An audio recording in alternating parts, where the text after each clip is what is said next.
Mm.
Oh.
Oh.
Hello.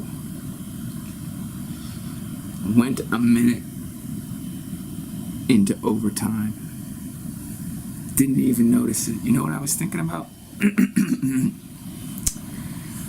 Well, I knew I was about to finish meditation, and then I was going to get up, and then I felt this sensation on the side of my head. And I was like, oh shit, the transdimensional beings, they're trying to get in.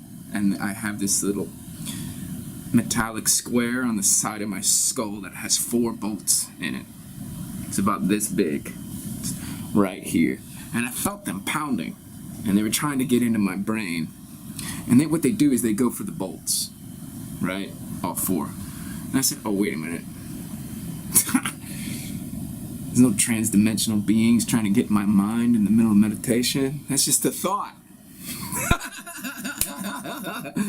Because then I go, well, who's trying to get inside the transdimensional beings' minds?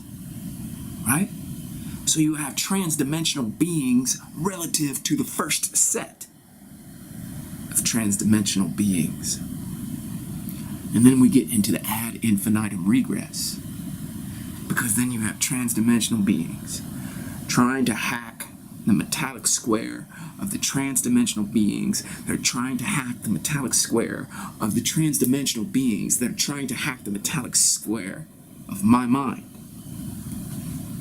And then you get into the absolute, almost tautological absurdity of the word transdimensional. That doesn't even make sense. How is a being transdimensional? If a being is a being, an entity, a thing, it has dimensions. So that's demented. And it's good, I just let that shit go. And I showed up. I was absorbed in this delicious zone of sugar.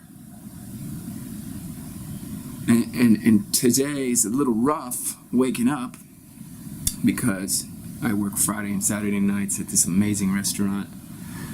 I clock in at 4, which I love the idea of taking a time card and sticking it in the machine. I did that at a job. It's kind of a romantic notion the first couple times, and then you're like, wow, I'm a slave. It's not so cool. Anyways, at this current restaurant, I clock in by punching into a computer. And I work Friday night and Saturday night. I go to work at 4. I ride my bike to work. It's a great ritual. I'm about 15 minutes away. Get ready in the basement of the restaurant, come up, I'm all dressed, hair back, clock in.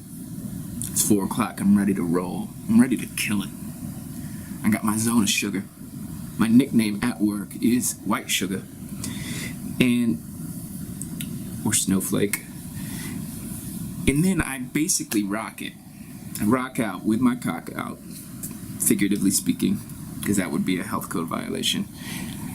And I do this until midnight, when we basically close off the patio, which is where I work. I get home sometimes around 3 in the morning, and then I'll go to sleep, because I can't sleep after having run around like a pinball machine, pinball with my head cut off like a squirrel, and you know all those metaphors about going crazy, and they use pinballs and a pinball machine, and a chicken with its head cut off, and a squealing pig and mud. All that shit, that's what's happening, but I'm actually really ecstatic. But I got so much energy, I can't really sleep. So I'm not an insomniac in the sense of being driven by the transdimensional beings trying to get inside my head. It's just a thought. They're not really there. The thought is transdimensional relative to the equanimity of the meditative zone of sugar. White Sugga.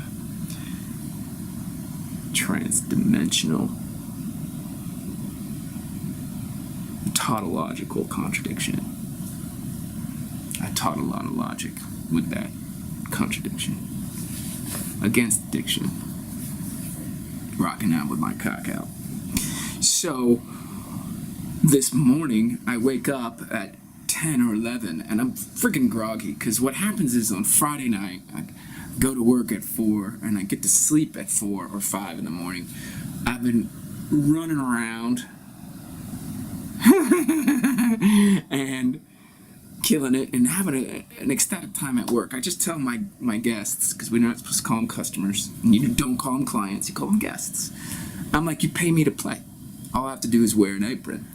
And unlike the other servers, I don't have pens sticking out of my apron. I don't have straws sticking out of my apron.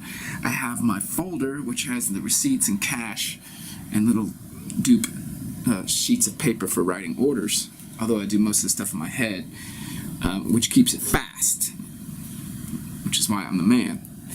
And I even, sometimes when I want to roll up like a ninja, because I'm wearing all black, and I've got the moves, and I'm steering in and out of tables, sometimes I scare tables. I'm sneaking up, and I'm like, boom, they don't even know I'm there. And then I take their order. But they have that moment where their heart leaps out of their chest. I'm like, put that trans-dimensional heart back inside, baby. And so I'm getting paid to play. All I have to do is wear an apron. I take my black folder, turn it upside down so the receipts that are sticking out the top don't look ugly. They're now sticking down in my apron, and I'm in total black. This is the shirt that I actually wear in the winter time or in the fall at the restaurant. So I woke up this morning at 10:30, 11 a.m. because I got to bed at 5 a.m. I'm groggy. I'm half zombie, half human. Because at Friday night, I've upended my week, right? By going to bed at 4 or 5 in the morning instead of 11 p.m. And I'm like, oh, okay, all right, let's get it up. Let's get going. And I have my coffee, I have a power bar, and boom, I'm ready. Don't judge me for eating a power bar. It's very economic for what I need to do in my life, okay? I'm not taking criticism on that. You can take your criticism and stuff it in a sock. I know you weren't criticizing me. I'm just insecure about that issue.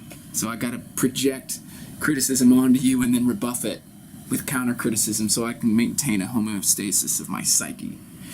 That's what I do. It's what happens when the transdimensional beings knock on the square, the metallic square, and I'm like, I'm done with you. I'm enjoying my salon of sugar here. White sugar. Here in my meditative equanimity. That's right. Putting sugar in my meditative equanimity. Boom. So, I'm going to work tonight in like an hour and a half. 4 o'clock. Gonna go to bed at 4 in the morning. Gonna be making that money. So, what I'm saying to you is that I sit down and I'm enjoying this sugar. S-U-G-G-A on that meditation cushion back there. Right there. Well, meditation cushion's a little shy. I was going to ask it to stand up and introduce itself. But it's right there. That's where all the sugar happens. And when I'm there, I know that when I sit down, something's going to start shifting. Right? Because the meditation that I do is really exquisite. It's really delicious energetically. Basically, it's like being in a salon where I'm getting massaged by being, or I'm having my nails done. Pedicure or manicure. I was going to say medicure. Medicure is a combination of Medicare and manicure. It's an insurance program that doesn't exist yet.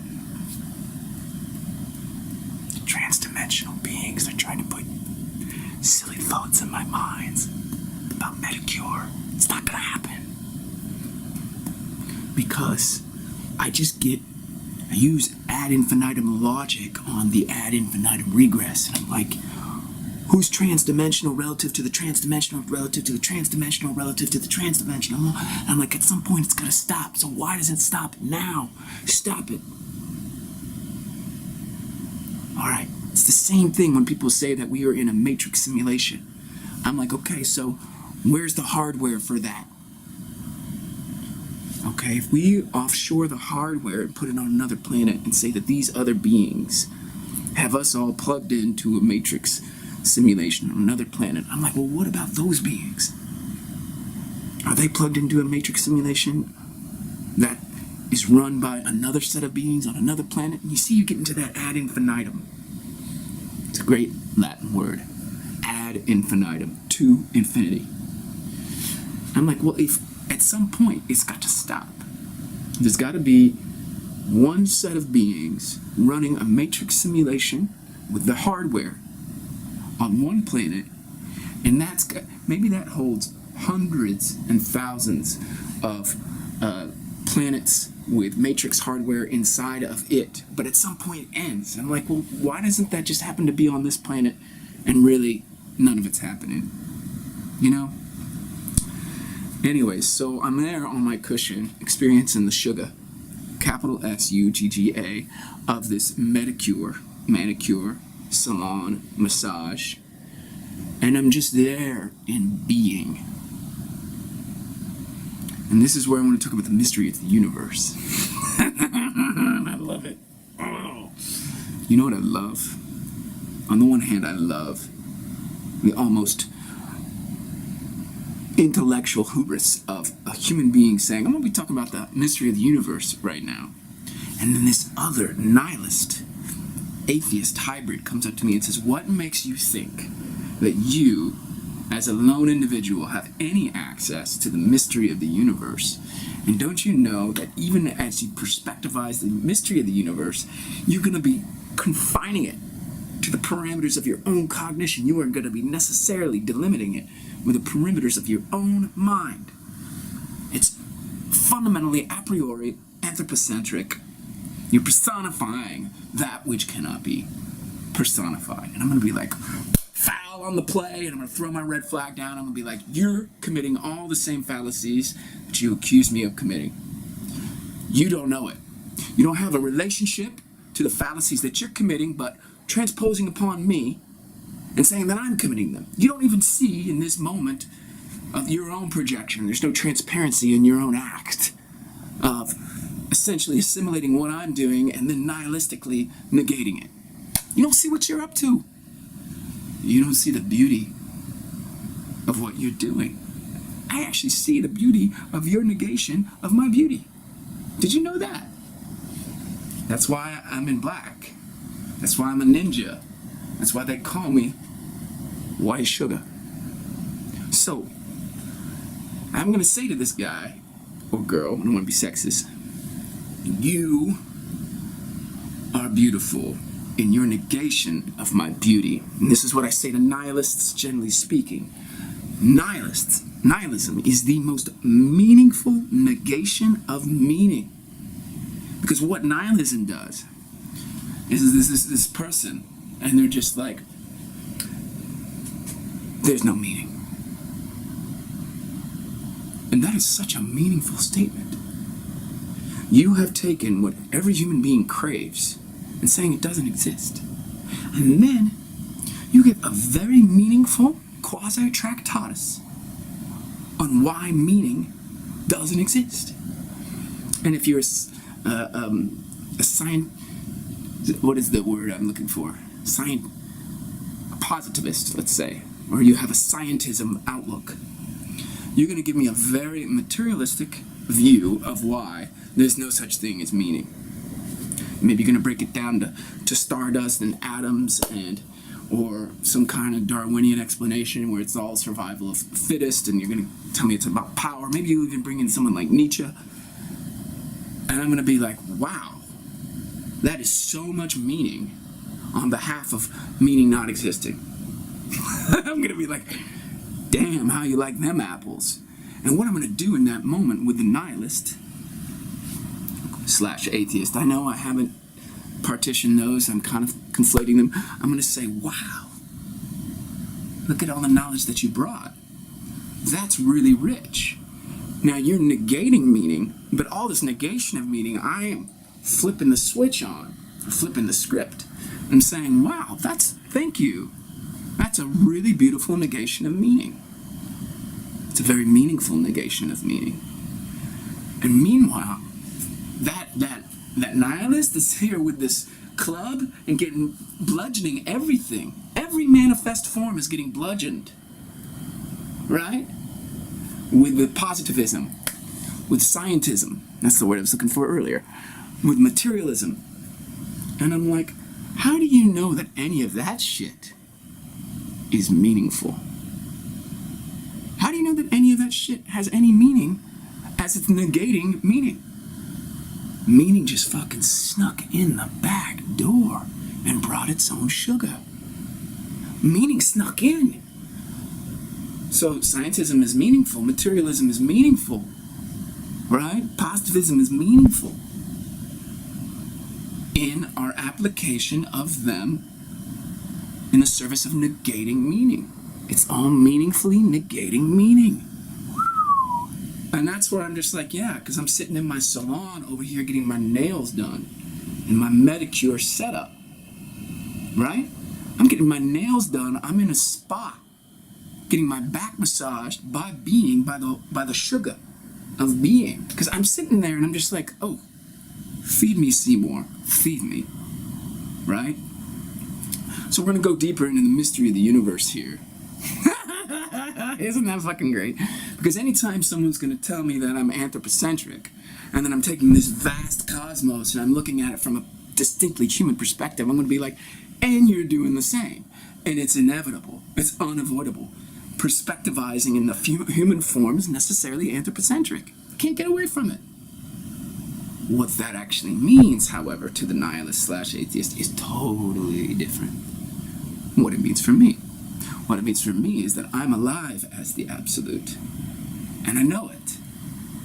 And that's why I can perspectivize on the absolute. And that's why my conviction has that kind of absolute flavor to it, even though I'm savvy to the relative dimension of my existence, and so I'm always able to kind of entertain relativity in my perspectivizing. Whereas if you're not savvy to that, you'll get really absolutistic and fundamentalist. And you'll think that your perspective is right, and all these others are not. And then, of course, there's a spectrum in between my view and that fucker's view. So I called him a fucker. Got absolute on him, didn't I? Anyways, have you ever really contemplated how everybody's got their perspectives and everybody at some point thinks they're fucking right? Now, is it about only right with respect to the kind of circumference of their reality? Or do they start to kind of extrapolate outward and say, I'm right for you, and I'm right for you, and I'm right for you, and I'm right for you? I'm right. You're either completely wrong or only partially right, but I've got the goods. I'm the sugar. Okay? For me, I'm blown away by the fact that, let's say, there's 7.3 billion human beings on this planet, if you believe all those statistics, and that's another video altogether. Why we just necessarily believe the statistics we read. How do you know? Were you there? Did you conduct the census on the whole planet? Or are you just taking everything on faith? And how you get habituated and acculturated to just taking information, statistics on faith. But you weren't there.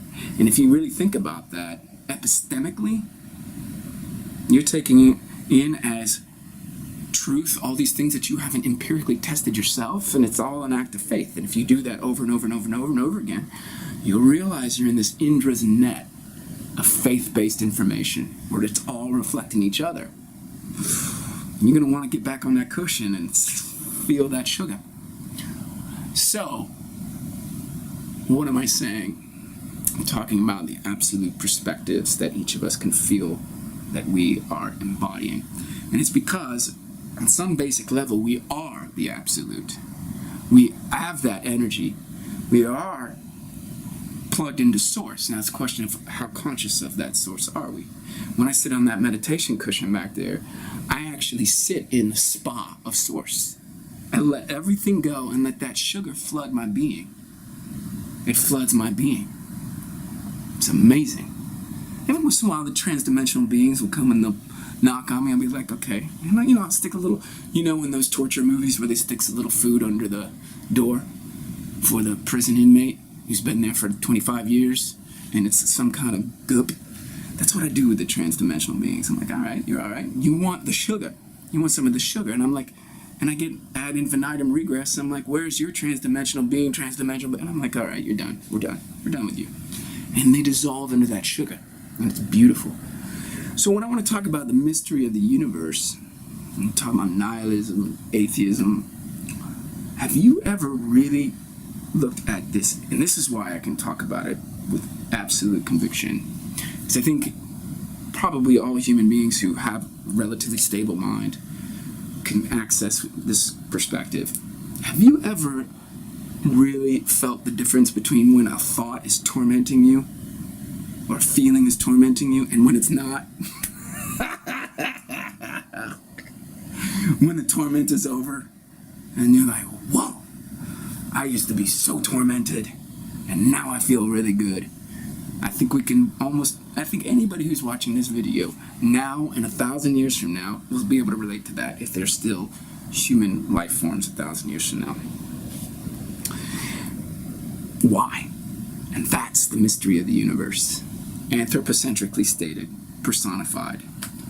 Why does it feel better when we feel better? Why? See, even the nihilist and the atheist is still trying to get to a state of betterment by negating what he or she thinks is bullshit. But why does this nihilist atheist prefer truth? Prefer a negation of meaning in the form of atheism, a negation of the divine in the form of nihilism beforehand, a negation of the divine in the form of atheism. Why? Why is that somehow a feeling of better to compellingly and lucidly and definitively elaborate a truth? Why does that feel better? Why does truth feel better than falsehood? Why does letting go of a tormenting thought feel better than being tormented by thought? Why does an open, spacious, luminous, overflowing heart feel better than a contracted heart? Why? Why? Why is there a qualitative dimension to existence itself? And why is the atheist or the nihilist caught in that no matter what they want? They could swim against that stream as much as they want. But they are qualitatively asserting as better their atheist or nihilist perspectives. So there's that better. And then the person who believes in the divine or experiences the divine is also doing the better thing. The transdimensional beings, they're doing the better things. I'm just kidding about them. I'm giving them a hard time. They were knocking on the metal door, and I was like, I'm home but not home. You gotta be nice. You gotta be nice to people who show up and say, I want to take your energy. And I'm like, listen, I'm not into parasitism. You can't have my energy. So what I want to say is there is a state of being where you're resting in this salon. You're getting your nails done, and you're getting this amazing massage, and it's pure sugar, right? And you're resting there, and you can just keep on resting there, and that fucking thing, it's free. Imagine you got this Groupon coupon, and you got this free spa all the time, right? And you can experience this mystery of the universe in your own being for free. It's intrinsic to your consciousness. You don't even have to, there's no admission fee, there's no monthly subscription. You can sit down or stand up, wherever you want to do it, and feel the sugar of being, the spa, the salon, right? Where you know absolutely in your heart of hearts that somehow releasing this torment of being feels qualitatively better than being tormented. And that right there is a conduit into the deepest essence of being. Because everybody's doing that in their own way. Even the nihilist. Even the atheist. Some of us just go further. Some of us have these bridges to the divine called conventional religion. And then some of us aren't satisfied with conventional religion and believing in an exterior entity called God or whatever. And notice I'm not necessarily deconstructing conventional religion. I'm honoring it. What is loosely can be called spirituality is you just keep going across that bridge. And you go and you go and you go until that bridge is gone. And instead of looking at the divine through your belief, the divine is looking out your own eyes. Because you have bridged the bridge. And then, when the divine is looking through your eyes, you feel that sugar. The sugar. The sugar is everywhere. And it's free.